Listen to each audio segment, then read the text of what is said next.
Hello. Voice clear आ रही है बेटा? और स्क्रीन दिखाई दे रही है? ओके। तो जो आज का अपना टॉपिक है उसको देखो कि ट्रांसपोर्टेशन। ट्रांसपोर्टेशन मीन्स जैसे एक स्थान से दूसरे स्थान तक जाना। और ट्रांसपोर्टेशन ऑफ फूड पढ़ेंगे इसमें हम मेनली कि भाई ट्रांसपोर्टेशन ऑफ फूड कैसे होता है। तो ट्रांसपोर्टेशन ऑफ फूड में सबसे पहले हम पढ़ेंगे भाई फूड्स का जो ट्रांसपोर्टेशन है ह्यूमंस में कैसे होता है। तो जो हमारा पहला टॉपिक रहेगा कि ट्रांसपोर्टेशन इन ह्यूमंस। अब बात करते हैं कि भाई क्या होता है। भाई ट्रांसपोर्टेशन ह्यूमंस में होता है ब्लड टिश्यूज के द्वारा। जो रक्त होते हैं ना, रक्त जो ब्लड्स होते हैं जो कनेक्टिव टिश्यू, तो उसके द्वारा ब्लड का ट्रांसपोर्टेशन होता है। अब देखो ब्लड क्या है। तो सबसे पहले blood is a connective tissue. ये ब्लड एक क्या है, कनेक्टिव टिश्यू है ह्यूमंस के अंदर। तो मेन एक लाइन अपन को ये याद रखनी है कि एक कनेक्टिव टिश्यू है वो। ओके। और इट ट्रांसपोर्ट नेसेसरी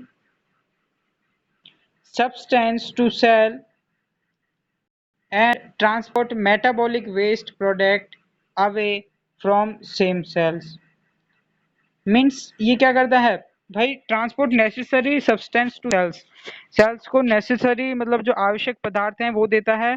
और ट्रांसपोर्ट और जो मेटाबॉलिक जो वेस्ट होते हैं भाई, जो सेल्स जो मेटाबॉलिक वेस्ट बनाती है कोई रिएक्शन करके, जो वेस्ट प्रोडक्ट जो बनाती है उसको भी शरीर से क्या करता है, ये बाहर निकालने का काम करता है। तो ब्लड के बारे में मेन पॉइंट ये याद है कि blood is a connective tissue in humans. It is necessary substance. It transport necessary substance to cells and transport metabolic waste product away from those same cells। तो ये तो थी ब्लड की बात। और फिर ब्लड के जैसे नॉर्मल ऐसे करेक्टर आते हैं कि ह्यूमंस में 6 से 7 लीटर ब्लड होना चाहिए, मनुष्य में इतने यूनिट्स जो ब्लड होना चाहिए। और जो जैसे बॉयज़ में बात करें तो बॉयज़ में 13 यूनिट ब्लड होना चाहिए। और कम से कम जैसे बात करें जो गर्ल्स हैं उसमें थोड़ा कम यूनिट, मतलब 2 यूनिट कम जो ब्लड है उसकी ज़रूरत होती है। तो इस तरीके से जो ब्लड्स है, तो ब्लड्स की यूनिट कितनी होती है तो ये भी हम पढ़ेंगे। पर ये हमारे जो एनसीईआरटी का जब अटैचमेंट करके पढ़ेंगे तो एनसीईआरटी में हम सब ये चीज़ देखेंगे। पर अभी तो हम इसका जो मेन बेसिक है वो समझ रहे हैं, है ना। अब देखो the main component of the blood कौन कौन से होते हैं। सबसे पहले ये देखो the main component of the blood. तो main component of the blood 3 होते हैं, है ना। सॉरी, इसमें 4 दे रखे हैं। जो ब्लड को वैसे 2 टाइप्स में डिवाइड करते हैं, है ना। एक तो ब्लड सेल्स, है ना, और एक प्लाज्मा। लेकिन इसमें हमारे जो मेन कंपोनेंट है तो इन्होंने सारी एक साथ ही दे दिया है। तो जैसे प्लाज्मा और ये जो तीनों पार्टिकल्स होते हैं ना, ब्लड पार्टिकल्स, ये तीनों को अलग काउंट करते थे पहले। अब इसमें एक ही दे रखा है। तो मेन चीज जैसे प्लाज्मा एक अलग होता है और रक्त कणिका है ना, ब्लड जो हम बात करें ब्लड पार्टिकल्स, तो वो अलग होते हैं। ये तीनों जैसे कि भाई रेड ब्लड सेल्स, प्लेटलेट्स और वाइट ब्लड सेल्स। ओके। तो प्लाज्मा एक अलग लिक्विड होता है। और प्लाज्मा और जो ये ब्लड के जो पार्टिकल्स हैं ये मिलके किसका फॉर्मेशन करते हैं, ये दोनों चीजें मिलके जो ब्लड का फॉर्मेशन करते हैं।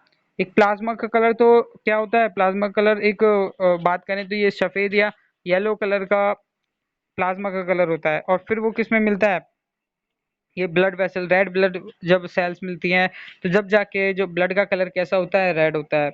वाइट ब्लड सेल्स का कलर भी वाइट होता है। प्लेटलेट्स, अब मेन चीज है प्लेटलेट्स क्या है और वाइट ब्लड सेल्स क्या है। तो अभी तो हम इनके जर्नल करेक्टर पढ़ रहे हैं कि भाई इनका ट्रांसपोर्टेशन में कैसे यूज होता है।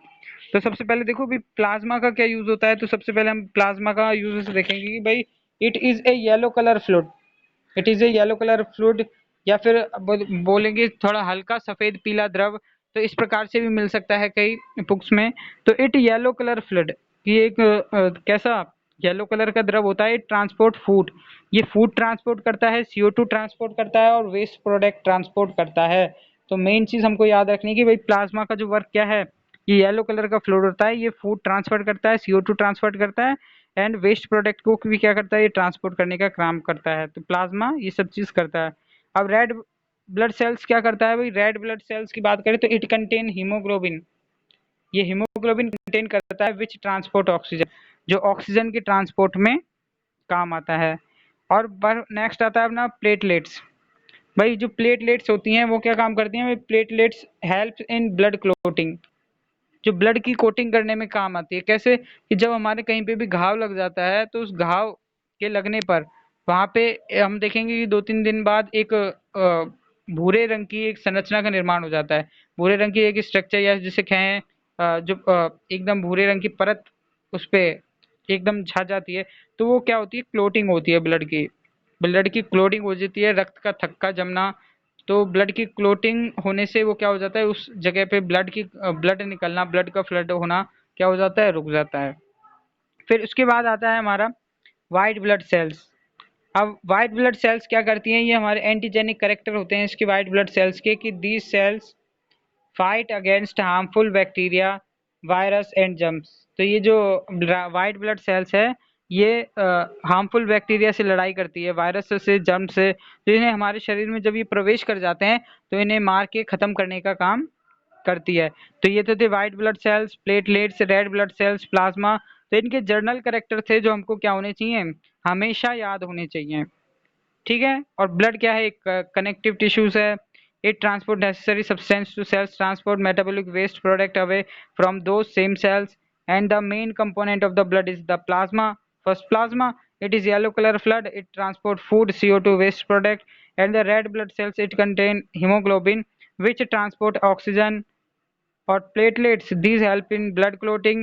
White blood cells, these fight against harmful bacteria, viruses and germs. अब बात करते हैं भाई ब्लड्स, जो हमारा फूड को ले जाने के ट्रांसपोर्टेशन में एक कनेक्टिव टिश्यूज का काम कर रहा है। तो फिर इसका बात करें तो ये कैसे काम करता है। तो भाई जो ब्लड है ना, इसको पंप करने का काम कौन करता है, हार्ट करता है। कि the heart pump the blood through the blood vessels. जो हार्ट है, ब्लड वेसल्स के थ्रू है, जो रक्त की वाहिकाएं हैं उनके थ्रू ये क्या करता है, रक्त को ले जाने का, पूरी बॉडी पार्ट्स में घुमाने का काम करता है। तो हम हमारी नेक्स्ट स्टेशन में देखेंगे ट्रांसपोर्टेशन में, ह्यूमंस की ट्रांसपोर्टेशन में काम कौन आ रहा है। तो अपना हार्ट क्या करता है, ब्लड का ट्रांसपोर्टेशन करता है। तो इस टॉपिक को हम देखते हैं दोबारा से कि भाई मेन चीज है अपना हार्ट। हार्ट कितने चैम्बर होता है, हार्ट अपना 4 चैम्बर हार्ट होता है। और 4 चैम्बर हर जो हार्ट होता है, वो जो ह्यूमंस जो होता है उनका एक स्पेसिफिक क्या है, करेक्टर है। ह्यूमंस के अंदर जो परफेक्ट 4 चैम्बर हार्ट पाया जाता है। और 4 चैम्बर हार्ट जो मेमेलिया वर्ग के जितने भी जंतु होते हैं, जैसे हम बात करें, इससे आगे हम प्रीवियस की क्लासेस में हमने पढ़ा होगा कि जैसे जो मछलियां होती हैं, है ना, एम्फीबियंस होते हैं, तो इनमें जो हार्ट फिक्स रहते हैं। जैसे हार्ट के 2 पार्ट रहते हैं, जो फिशेस में 2 पार्ट्स, एम्फीबियंस में 3 पार्ट्स। और अपन बात करें जैसे क्रोकोडाइल की, तो क्रोकोडाइल में 3.5 पार्ट्स ऑफ द हार्ट। तो इस तरीके से जो अलग अलग स्पेसिफिक कैरेक्टर है। और 4 चैम्बर हार्ट ह्यूमंस का क्या है, एक स्पेसिफिक कैरेक्टर है। तो इसलिए ह्यूमंस का जो भाई बात करें, हार्ट होता है 4 चैम्बर्ड होता है, 4 चैम्बर में डिवाइडेड होता है। और इसमें डबल से जो ब्लड का डबल सर्कुलेशन होता है। अब बात करें हार्ट क्या है, तो हार्ट को देखो कि heart is a muscular organ. Heart एक मस्कुलर ऑर्गन है। It have 2 sides of separated by the muscular वाल। और इसकी, यस, यस बोलो। ओके।